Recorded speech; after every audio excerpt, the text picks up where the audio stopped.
trying to determine what's truth and what's illusion, what's real and what's not. I think probably every doc filmmaker does that, but I think I had a particular challenge being that, you know, the subject is this illusionist, this person that's known for deceiving people in his career. The movie begins as a documentary about the magician comedian, the amazing Johnathan, being that he was diagnosed with heart disease and given a year to live, but 3 years after he was supposed to be dead, he was still alive, and he decided to mount a comeback. I started filming him on his kind of last hurrah, but he basically dropped a very significant bombshell on me that kind of forced me to give up and not pursue the project anymore, or embrace this unforeseen element, and I chose to embrace, and a lot of crazy shit happens. And I do some bad things. I'm a bad filmmaker. I'm a bad film. Don't use that. Hi, my name is Ben Berman, director of the Untitled Amazing Johnathan documentary, premiering in the US documentary competition at the 2019 Sundance Film Festival.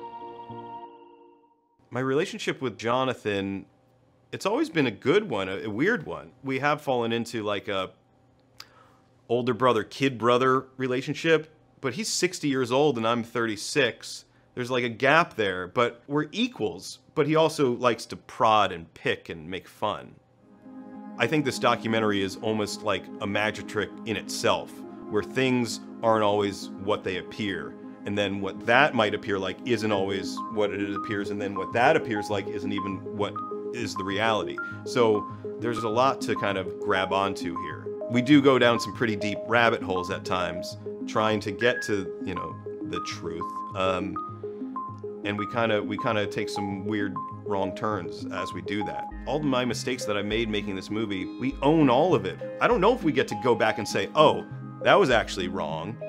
Like we found out, no, we're gonna learn that later. I'm gonna take you guys on this journey that I was on, because it made me insane. His magic and his comedy is very reflective of itself, and it deconstructs itself, and our film does a similar thing. There's sadness and darkness, but a lot of light and humor, and there's ultimately a lot of heart, even when Johnathan's doing fairly questionable things, the film is questioning and doing questionable things. I think I don't know, there's just there's a lot of humanity there, I think, that we lucked out getting, and we're very proud of it. I really spun that into maybe some other answer. I don't know. Yeah, something.